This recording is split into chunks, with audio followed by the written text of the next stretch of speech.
Penn State wide receivers coach Noah Pauley has abruptly left for the NFL. No problem, because Matt Campbell has an impressive track record with finding the right replacement.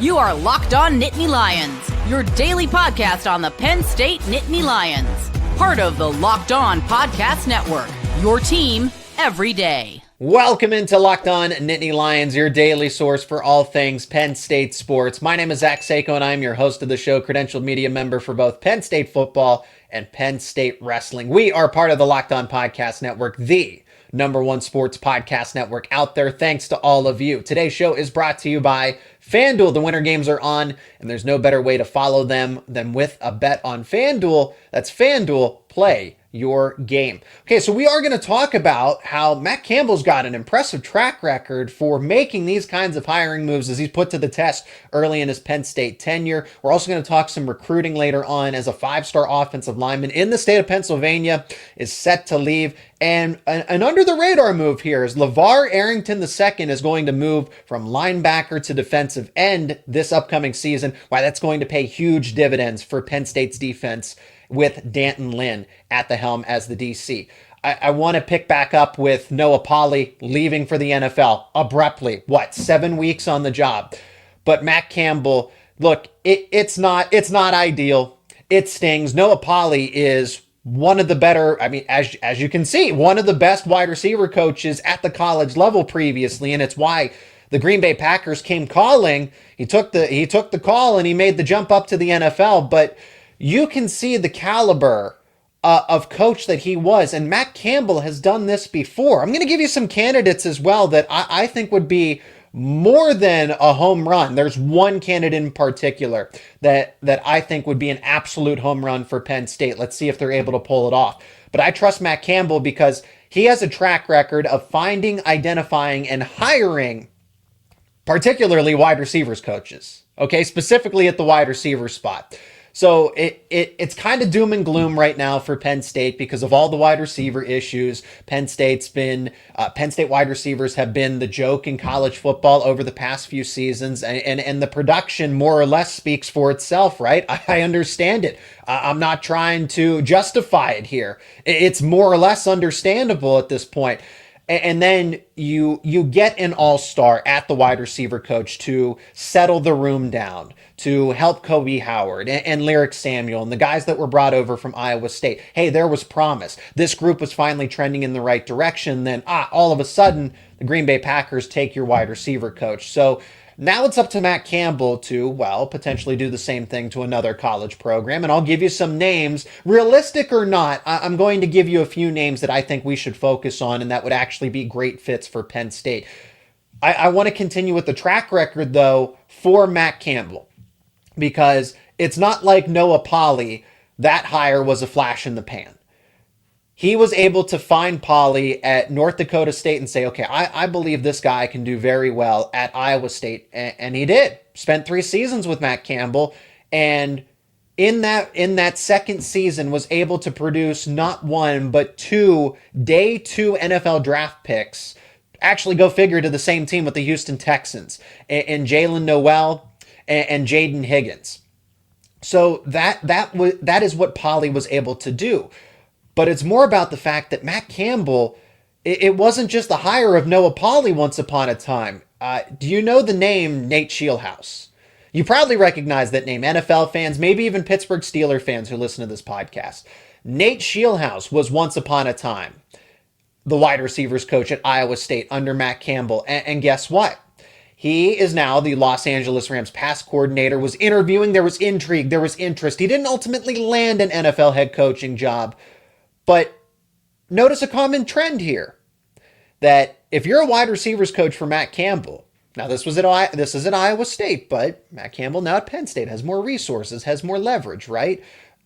Wide receiver coaches are going to want to come to Penn State because the proof is there. The results are there. You have Noah Pauley, now recently hired by the Green Bay Packers as a young, up-and-coming, rising star assistant coach that people see potentially down the road as an offensive coordinator, right? That's why, hey, the Noah Pauley move does sting for Penn State in the short term. But Matt Campbell can offset all this by getting the higher right, which I think he will. Nate Scheelhaase, before that, Iowa State wide receivers coach, Los Angeles Rams passing game coordinator, interviewed for head coaching vacancies in the NFL this past season. And Brian Gasser is a name that's probably not going to be familiar to a lot of people, and that's fine. But he also has that upward mobility in his career, too. He is now the Michigan State general manager. You see what I'm getting at here.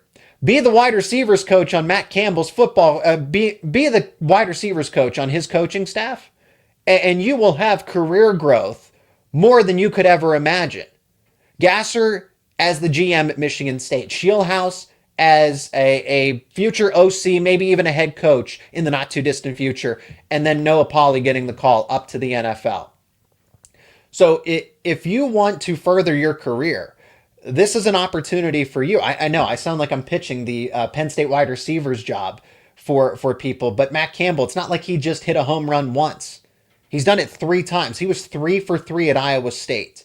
So the names could be, this is difficult, right? I will give you some names that come to mind that make a ton of sense for Penn State, but it would not shock me if Matt Campbell goes and gets somebody that's totally under the radar because that's what he's done before. Again, at North Dakota State, Noah Pauley, and then makes the move to Power 4 in the Big 12.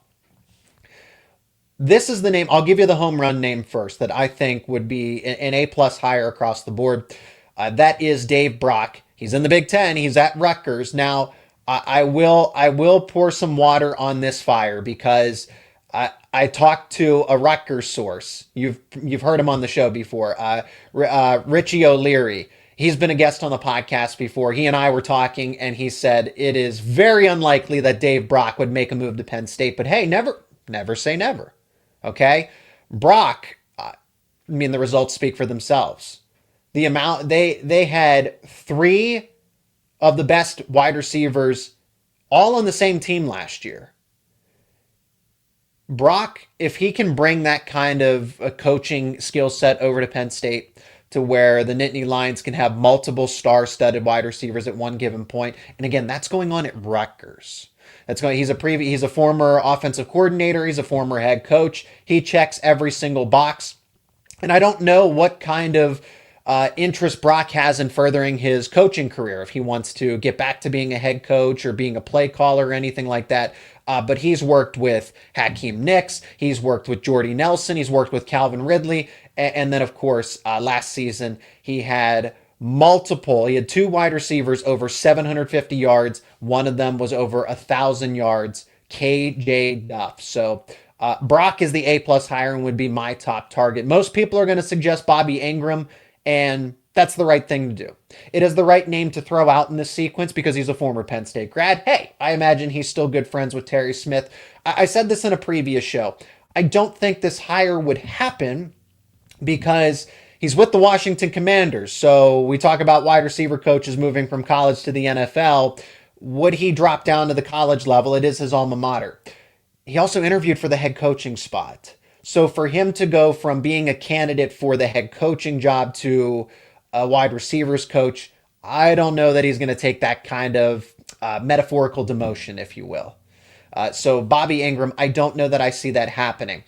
Josh Gattis. Now, Josh Gattis has had a roller coaster career as of late. He's been hired, he's been fired, he's moved around quite a bit since his time at Penn State. He's been in Alabama, right? He followed James Franklin from Vanderbilt. He settled in at Penn State. He coached Deshaun Hamilton. And then he goes to Alabama, works with Jerry Jeudy, notably.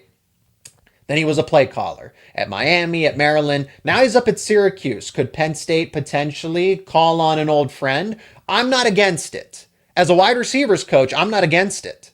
There were people that said Gattis wouldn't have when the offensive coordinator job was opened up and Gattis' name was thrown around. Not a lot of Penn State fans were privy to the idea, but as a wide receivers coach, as a recruiter, the caliber that Gattis is, I would take that. I'm totally on board with Gattis being the new wide receivers coach at Penn State. I got one other surprise name that I'm going to give you on the other side of this break, and we're going to talk about LaVar Arrington II's move to defensive end and why that's going to pay off for Penn State's defense in the coming years. That is coming up next here on Locked On Nittany Lions. And today's episode is brought to you by FanDuel. The winter games are officially here. And if you're anything like us, you're locking in for events you only get to see on the biggest stage every 4 years. And that's why following the winter games on FanDuel, it just makes sense. From medal counts to individual events to finding your angle on the sports you care about the most, FanDuel gives you more ways to stay connected to the action. The drama of curling matches that start slow and somehow get intense very fast. Speed skating races decided by mere inches. Hockey games that feel different right from the opening face-off. Even niche events become must-watch when you're fully locked into the competition, and FanDuel keeps the entire Olympic experience engaging from start to finish. The Winter Games are on, and there's no better way to follow them than with FanDuel.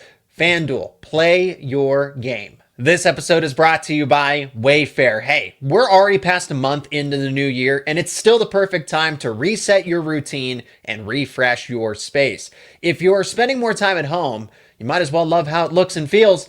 That's why you should turn to Wayfair. It's your one-stop shop for getting your home back on track. From bedding and mattresses to storage solutions for every room, Wayfair makes it easy to start the year fresh. Wayfair is everything you need for that full home refresh, all in one place. So whether you're going to update your living room, you're going to organize any space, or maybe you're upgrading your work from home setup, Wayfair's huge selection makes it easy to find exactly what works for your style and your budget. Shopping is easy. Delivery is smooth, and everything arrives exactly as expected. You'll be able to find pieces that will match your style without spending a fortune, and it'll honestly help getting back into your routine for the new year feel a lot more manageable. Get organized, get refreshed, get back on track this new year for way less with Wayfair. Head over to wayfair.com right now to shop all things home. That is WAYFAIR.com.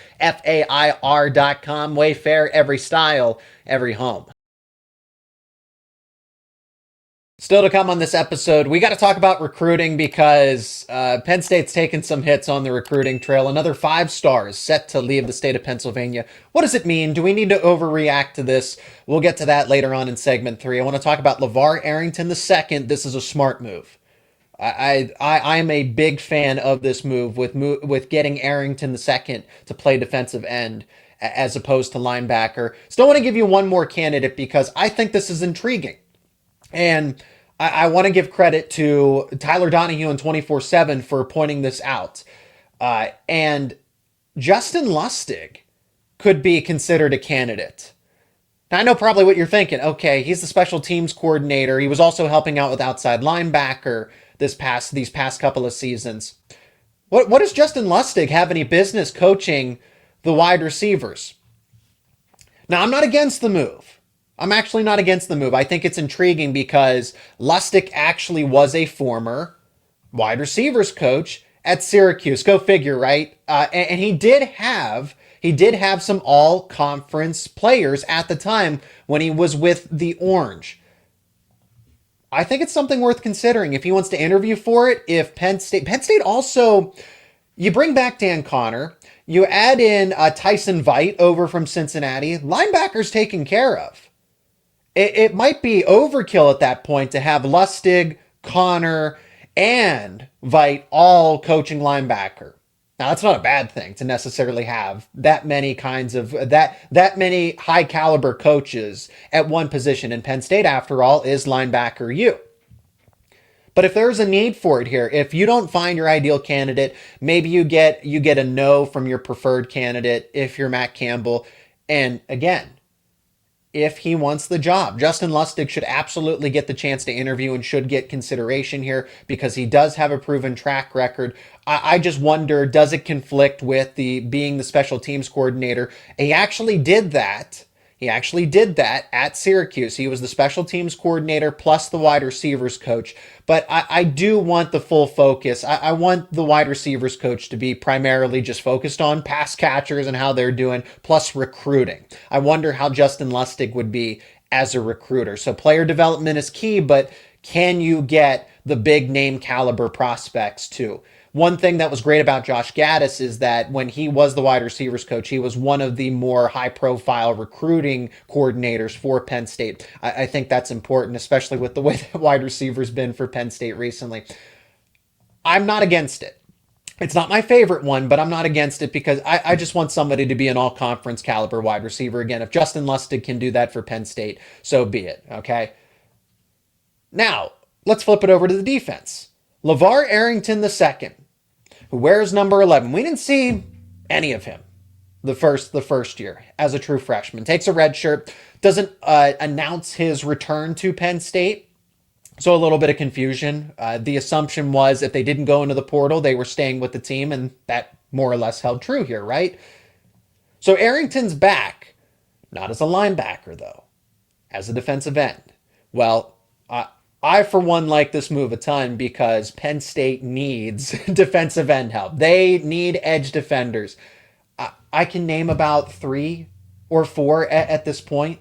Now, I know Penn State's primarily going to be, see, here's the thing, though. They're not going to run a 4-2-5 as frequently. It's going to be a lot of hybrid defenses. And we'll see. D'Anton Lynn's probably going to be full of surprises in year 1. But the personnel speaks for itself. You're strong in the secondary. Linebacker is okay to good. Tony Rojas is coming off of an injury. Alex Tatch is also coming back from injury, too. He got injured over bull prep. And then you shuffle a little bit. And you move LaVar Arrington II to defensive end. So linebacker is kind of to be determined right now. I hope they're better than I'm anticipating, but I am skeptical about that position group. Another one I'm skeptical of is defensive end, but this shores things up. You also get some help from the class of 2026, which is good. You get Elijah Reeder in this class. Now, I don't know how much he'll play in year 1 for Penn State, but for him to vault up to a 4-star status, be Penn State's best commitment in the class of 2026, hey, never say never. He might play sooner rather than later because there's going to be a need for it. Jackson Ford, I think, is somebody that he has college-ready size, 6'3" or 6'4". He's around that height, 240 pounds. That's college-ready size. You can easily add on 10 pounds and be ready to go. He's also a solid 4-star. They're the top 2 commitments in this class of 2026.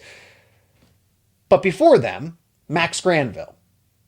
That's your star edge defender. He's your guy. He's your pass rushing specialist. Yvonne Kamaju. What's nice about Granville and Kamaju is they're both excellent run defenders. So they're not liabilities. They're not just pass rushing specialists. They can only come in on 3rd down. They are 3-down defensive linemen, defensive ends, and Penn State certainly needs that. And then after that, it's more or less a lot of question marks here. I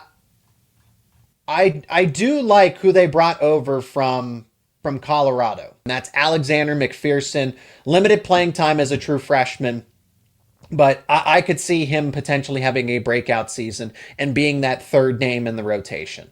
So you have McPherson, you have Granville, and Kamaju. Not necessarily in that order. Your starters will most likely be Kamaju and Granville, McPherson.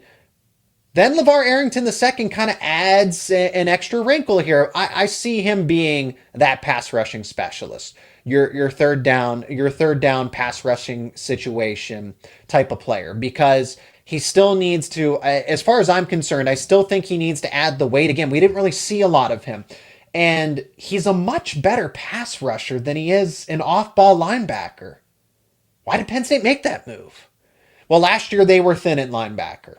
I'm not justifying it. I'm not saying it was the right thing to do. And I disagree with it because it took Arrington II away from what he does best. And that's get after the quarterback. You watch his highlight tape from high school. What is he doing?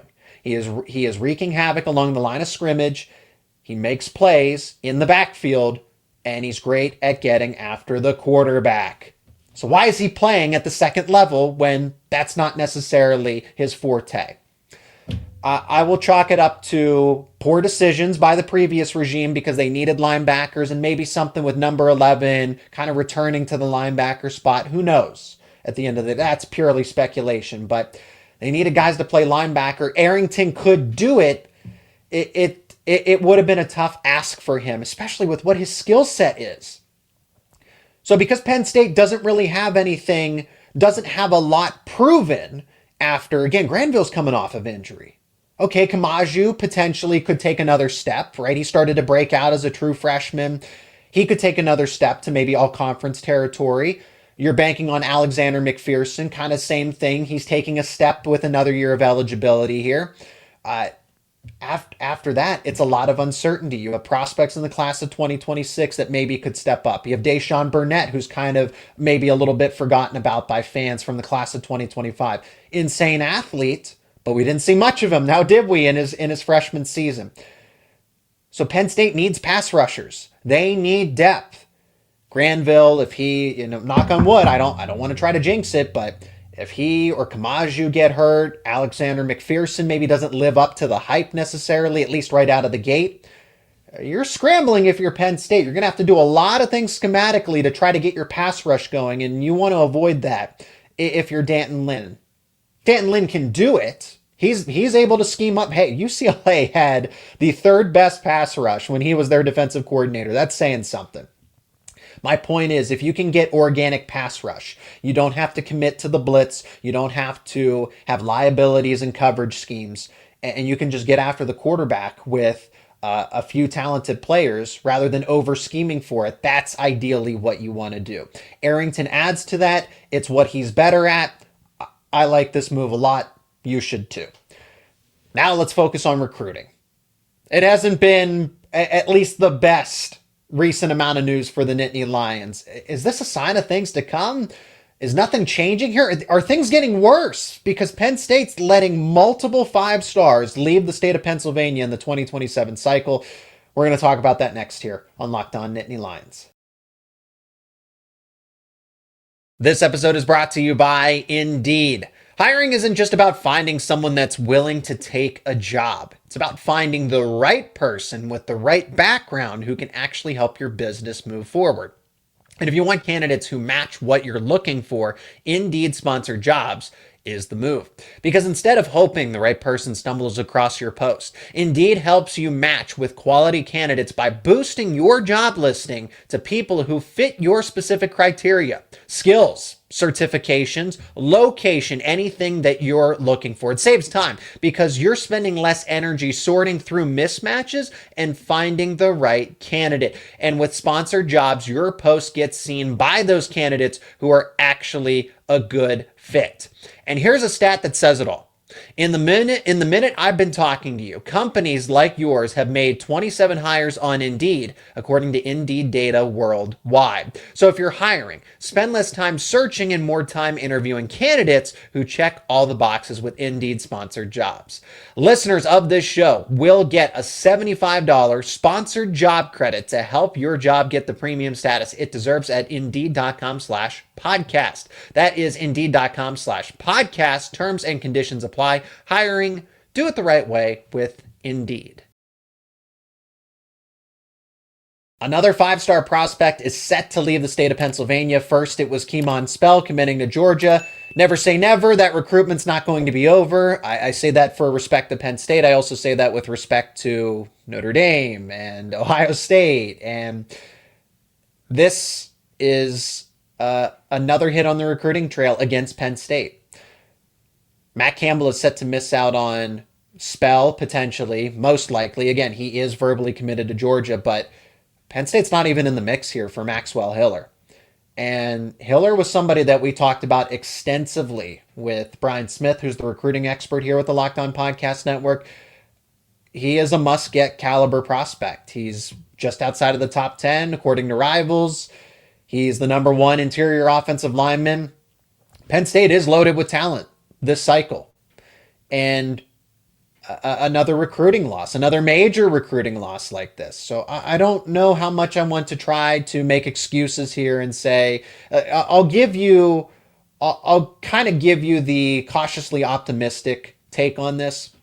And it's that Matt Campbell and this recruiting staff are still getting situated. They have not been recruiting Pennsylvania for a long time. This is about relationships. Recruiting is about relationships. You got to meet with the head coaches. You got to meet with the families. You got to meet with the players themselves.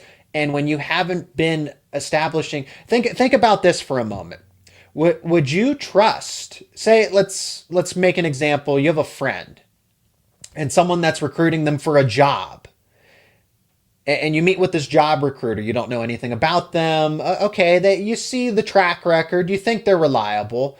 But you actually know this other job recruiter very well. And you've gone out to dinner with them. And you've met with them for years. They're almost like a friend at this point. They're a strong acquaintance. I don't mean to get so metaphorical here, but who are you going to go with? Who are you going to tell your friend to go with, to sign with, to be hired by when you are taking a job? That's kind of how recruiting is. And so Hiller, who has not had a long-standing relationship with Ryan Clanton as the offensive line coach, Matt Campbell as the head coach, he goes to Coatesville High School. Again, Matt Campbell, I can only imagine how many times he's actually met with the head coach of Coatesville. It doesn't shock me. It stings. I don't like this any more than the Penn State staff does. But it's understandable to an extent. What is a little concerning, though, is the fact that Penn State doesn't even make the top four. They don't even make the top four. It's Ohio State. It's going to be Alabama, Ohio State, Tennessee, and Florida. Okay, what's interesting about those? Okay, well, a lot of them are SEC schools. I think Ohio State's the leader, just kind of from the articles that I've read and things like that, the intel that I've seen online. But Florida, Phil Troutwine is now the offensive line coach with the Florida Gators. There you go. Who was recruiting Maxwell Hiller the entire time he was at Penn State? Oh, the relationship carries over. So when Matt Campbell finally establishes himself as Penn State, recruiting will get better. I'm still concerned about this cycle because you have a change at the wide receiver coach. This class is full of talent. You very well could miss out on, or at least it's not trending in the right direction because you don't have a wide receivers coach right now. Matthew Gregory, Khalil Taylor. Who's going to recruit them at Penn State? We don't know at this point in time. Are you going to be able to come all the way back around to be the leader in those recruitments? Terry Smith has done a heck of a job bridging everything from the James Franklin era now to the Matt Campbell era. That still only goes so far. So the 2027 recruiting class is going to be interesting. It's not going to be bad, but I'm not so sure that Penn State's going to get a ton of the talented players in Pennsylvania. 2028, I think that's a different story. Where Penn State is going to focus because they have to is in the Midwest. And there's no problem with that as long as you're getting the talented prospects. Let's think, okay, so they're going to lose Maxwell Hiller, but four-star offensive lineman, one of the best interior offensive linemen in the country, Kyler Kuhn, just put Penn State in his top list of schools. And Penn State is actually favored. They are strongly in the mix there. Dominate the state's important. I'm going to give it time, though. I'm not going to overreact. It's not ideal. It's not fun to talk about recruiting losses in 2027, especially when there's a lot of talent in Pennsylvania. Kemon Spell should stay home. Maxwell Hiller should stay home. They're not going to. It happens, okay? I will allow Matt Campbell to get situated and give him some time.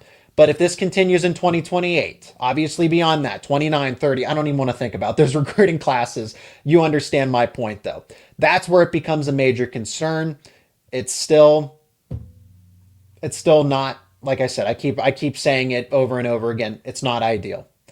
You still have the transfer portal, which you can work, but sooner rather than later, get some recruiting wins to help establish this class, because that's what Spell and Hiller would have done, is they would have created a wave of momentum for Penn State. Now you got to manufacture it another way. How you're going to do that, you're probably going to have to go back to the Midwest and bring prospects that you were recruiting while you were at Iowa State over to Penn State. And there are some good ones. This isn't going to be a bad recruiting class, but it's to be determined how good it will be, depending on the results from the Midwest area. That is where we're going to wrap things up on this edition of Locked On Nittany Lions. I appreciate each and every one of you for joining me on this podcast. Let me know your thoughts in the comments section. Leave a like. It helps a ton if you are new to the show. Subscribe to the YouTube channel and wherever you get your podcasts. For all the latest conversations around your favorite Penn State sports teams, keep it right here on Locked On Nittany Lions.